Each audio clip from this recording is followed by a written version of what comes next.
চৰকাৰে BPL ঘৰৰ নতুন এটা আপডেট লৈ আহিছোঁ। সেইটো আপডেট হ'ল আপোনালোকে যদি চৰকাৰী BPL ঘৰৰ কাৰণে জিঅ' টেগ কৰিছিল অথবা আপোনাৰ ঘৰত আহি চৰকাৰী ঘৰৰ কাৰণে এইবাৰ নতুনকৈ জিঅ' টেগ কৰিছিল আৰু আপোনালোকে এতিয়ালৈকে চৰকাৰী ঘৰটো লাভ কৰা নাই, তেনেহ'লে কিন্তু আপোনালোকৰ কাৰণে এটা ভাল খবৰ আহি গৈছে। যিসকলে এতিয়ালৈকে চৰকাৰী ঘৰটো লাভ কৰা নাই আৰু আপোনাৰ ঘৰত আহি জিঅ' টেগ কৰি গৈছিল, এতিয়া কিন্তু সেইসকল লোকৰ এটা নতুন লিষ্ট আহি গৈছে। যদি আপোনালোকৰ ঘৰত আহি জিঅ' টেগ কৰিছিল তেনেহ'লে আপোনালোকে আজিয়ে চৰকাৰী ঘৰৰ জিঅ' টেগ হোৱা নতুন লিষ্টটো চেক কৰক যে আপোনালোকৰ লিষ্টত নামটো আহিছে নে অহা নাই। যদি আপোনালোকৰ লিষ্টত নাম আহিছে তেনেহ'লে কিন্তু আপোনালোকে চৰকাৰী ঘৰটো লাভ কৰিব। কেনেকৈ আপোনালোকে চৰকাৰী ঘৰৰ জিঅ' টেগ হোৱা নতুন লিষ্টটো আপোনালোকে আপোনাৰ নিজৰ মোবাইলৰ পৰা চেক কৰিব। মই আজি এইটো ভিডিঅ'ত আপোনালোকক সম্পূৰ্ণ প্ৰচেছ ষ্টেপ বাই ষ্টেপ দেখুৱাই দি আছোঁ। এতিয়া আপোনালোকে ফাৰ্ষ্ট এইটো অপশ্যনত আহি যাব pmayg.nic.in। মই কিন্তু আপোনাৰ সুবিধাৰ কাৰণে অপশ্যনৰ লিংকটো মোৰ ডিছক্ৰিপশ্যনত দি দিছোঁ। আপোনালোকে ডাইৰেক্ট ক্লিক কৰি ফাৰ্ষ্ট এইটো অপশ্যনত আহি যাব। হোৱাৰ পিছত ইয়াৰ চাবত দিয়া আছে আৱাজ চাবত ক্লিক কৰিব। তাৰপিছত আপোনালোকে এতিয়া ৰিপৰ্টৰ ওপৰত ক্লিক কৰিব। ফাৰ্ষ্ট আৱাজ ৰিপৰ্টত ক্লিক কৰিব। এতিয়া আপোনাৰ ওচৰত আৰু এটা নিউ পেজ অপেন হৈ যাব এনেকুৱাকৈ। এতিয়া আপোনালোকে একেবাৰে তলত আহি যাব, ইয়াত চাব, ইয়াত কিন্তু আৰু এটা নতুন অপশ্যন এড হৈ গৈছে। আগত আছিল এইচ পৰ্যন্ত আছিল, এতিয়া কিন্তু ইয়াত চাব আই অপশ্যন আহি গৈছে। আৱাজ প্লাছ ৰিপৰ্ট, ইয়াত যিটো 1 নম্বৰ অপশ্যন দিয়া আছে আৱাজ plus category with data summary. এতিয়া আপোনালোকে আইৰ 1 নম্বৰ অপশ্যনৰ ওপৰত ক্লিক কৰিব।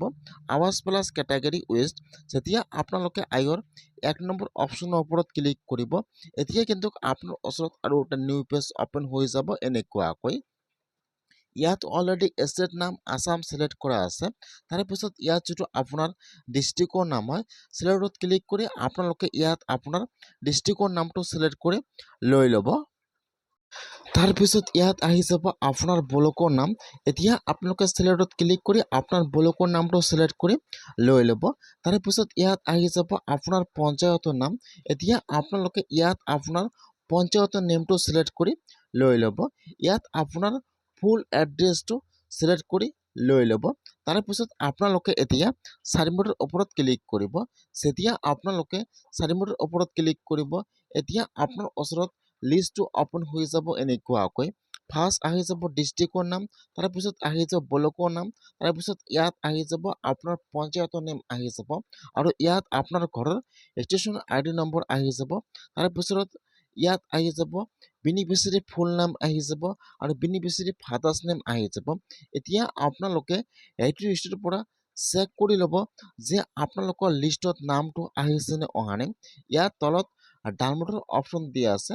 আপোনালোকে ফাৰ্ষ্ট ডাউনলোডত ক্লিক কৰি লিষ্টটো ডাউনলোড কৰিব। ডাউনলোড কৰি লিষ্টটো অপেন কৰি আপোনালোকে চেক কৰিব যে আপোনালোকৰ লিষ্টত নামটো আহিছে নে অহা নাই। যদি আপোনালোকৰ লিষ্টত নাম থাকে তেনেহ'লে কিন্তু আপোনাৰ নামটো ভেৰিফাই হৈ গৈছে, তেনেহ'লে কিন্তু আপোনাৰ একাউণ্টত ঘৰৰ পইচা সোমাব পাৰে। যিসকল মানুহৰ জিঅ' টেগ হৈ গৈছে অতি সোনকালে কিন্তু সেইসকলৰ একাউণ্টত BPL ঘৰৰ পইচা সোমাই গৈছে।